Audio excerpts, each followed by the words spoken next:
So it's that time, my Halo 5 campaign wish list. So why am I doing this? Well, Halo 4's campaign, it was pretty good, but it did some stupid things, and there are some stuff that I'm concerned for the future for this franchise. Also, Halo is really the only modern FPS series I care so far. I used to like Call of Duty a lot, but I'm just burned out on it now, and I'm still not sure if I really want to play the new Call of Duty Ghost. I also grew up playing Halo games for the campaign, so this mode is really important to me, and I was quite shocked that I didn't enjoy Halo 4's campaign as much as I thought I should. So yeah, just sit back and, hear me put down my thoughts on this whole situation. So Halo 4 overall, I like the game. It's really good. It's not amazing. It does have flaws. Some of them are pretty dumb and some of them are forgivable. I also look forward to see what they're going to do with Spartan Ops, because it seemed like Spartan Ops in this game felt like an experiment for the first season, but in the second season it really shows its true colors. I also hope the multiplayer will be a good balance for everyone, because they hired one of MLG's former Halo coaches, and I hope he could lead 343i in the right balance of competitive and non-competitive players, because Halo does have a huge audience of various skill levels. One great thing I will say about Halo 4 is it's the only game that I truly enjoyed buying back in 2012, because all of my 2012 purchases, they sucked. So that must be a good sign of something, right? Anyways, that's pretty much my final thoughts for this game, and now I'm going to actually get into the main topic of this video. My first idea is to really balance the skill levels. I remember people complaining about Halo 4's campaign being too short, and a lot of these players were playing it on normal, and I've always felt like normal, at least in Halo, it's too easy or too approachable. Even compared to Marathon's normal difficulty or Perfect Dark's Special Agent, where both of those skill levels can get a little challenging and intense at times. But for Halo, it's almost non-existent. You have to play it on Heroic or Legendary to get really, those type of experiences. Another problem with normal is I feel like it's way too forgiving. I feel like players need to, be punished more, and to really make that punishment beneficial, I feel like you gotta make the checkpoints a lot more scarce. Like probably, give 1 to 3 checkpoints per map. It really depends how big the map can be, because I'm telling you, man, I think normal is just way too approachable, and I feel like if there's lesser checkpoints, everything will be better. What this does is it will make players, have to replay the game even more, and that does increase replay value compared to folks who's playing it on Legendary or Heroic. I always feel like no matter what skill level the player is playing, they should have a similar experience, but the cold fact is, it's not. I remember beating on Halo 4 on Legendary around like the low range of 10 hours, and I see people beating the game around 6 to 7 hours on Heroic, so you can see that we all have different experiences here, and I feel like 343i really needs to make every skill level kind of the same in some ways. For example, Legendary will be a lot more harder, a lot more challenging, but one good thing is that you will have more checkpoints to compensate that, while on normal it won't be as harder or challenging, but it will be much more punishing when you die. You see, something like that could really make the length more similar, at least that's how I feel. To add more depth within the skill levels, I think Halo really needs to be more harder and challenging. Reach did this job beautifully, and I kind of didn't like how Halo 4 dumbed it down, because Halo has great potential to be the Ninja Gate in the first-person shooters if it can create extremely difficult, challenging, but fair encounters.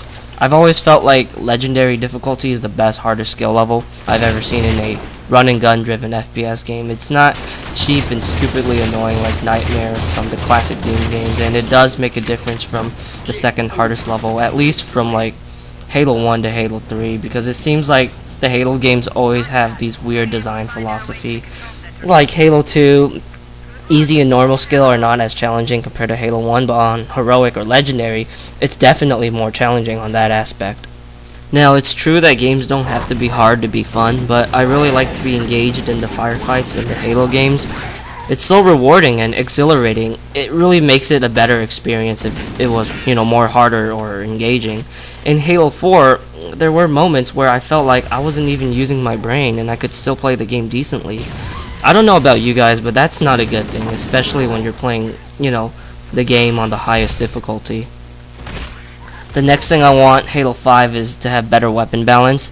I feel like every Halo game has been okay with the versatility of certain weapons. Everyone knows that the headshot weapons are the all-purpose gun, like the battle rifle or DMR. Then you have the fully autos like the assault rifle, which are there for a defensive situation, but it still allows you to get up close and personal. I think both Halo 1 and ODST probably had the best weapon balance. Like, even though a lot of people put down the assault rifle and needler in Halo 1, it can really wreak damage if you know how to use them properly. I hope to see something like what Halo 1 had. Every weapon, just wasn't greatly balanced, but they all had their own particular role and personality. It seems like Halo 4 kind of copied, the Call of Duty way of handling weapons. You got the fully autos, you got the headshot weapons, you got shotguns, the heavy weapons, etc. And that's okay because I understand they're trying to build a sandbox, but I hope there is a better gun reasoning of why that weapon exists. For example, why should I use an assault rifle in the campaign when the assault in every way, shape, and form is better than that gun? Then you look at Halo 1, I choose the assault rifle because I want the large clip, the ability to have penetrating bullets, the ability to kill shieldless enemies quickly, and the ability to have crowd control. Those are some of the advantages that the assault rifle has over the plasma rifle, while the plasma rifle have the advantage for slowing down elites, more range, and more accuracy. Now here's the last one on my wish list. Make it inspiring. Halo 4 had areas where you will easily recognize it from previous Halo games. Like the first level had an area that reminded me one of the fights from Halo 2's Cairo station, and the second level in Halo 4 had a fight where it reminded me one of the engagements from the 5th level of Halo 1. I think it's okay to pay homage to favorite locations of a map, but I really want more fresh geometry because Halo 4 does got quite a bit of these moments, and it does make me feel like 343i just wasn't confident within themselves in a way. Not only mapping is a thing that I want to talk about, but the set pieces is also important too. I really don't understand why we needed these pointless scripted events in this game. They sucked. They should be completely removed. Period. Some of the vehicle parts were not that great too, like the ghost segment on the 3rd level. It was like playing a watered down version of the Mall Warhog run. So that's what I mean by trying to make it more inspiring, because Bungie, when they made Halo, they didn't have any sort of real influence within the game's mechanics.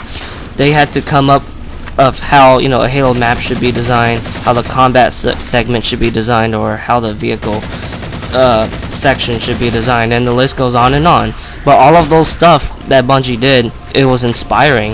All 343i gotta do is just raise the standards in a way of how they want to. Maybe they want to make it more arcadey, more chaotic. I mean, just use your imagination. There's not much I can really add. I also want to mention that I do not want to see that shitty go back to the Battlefield sign anymore. In Reach, it didn't bother me that much because every location of where the sign showed up, it seemed reasonable. But in this game, there were moments where I felt like I could go through that location, but it would show up, and that just turned me off completely. If you really want players to follow a certain direction, then make it like it. Don't make me feel like I could go through that location and be able to explore. So that's pretty much the end of the video, and I hope the best for them because I really look forward to the next Halo game. I also hope that they don't try to take out content like what they did with this game. They took out the theater mode for campaign. They also dumbed down the custom games playlist.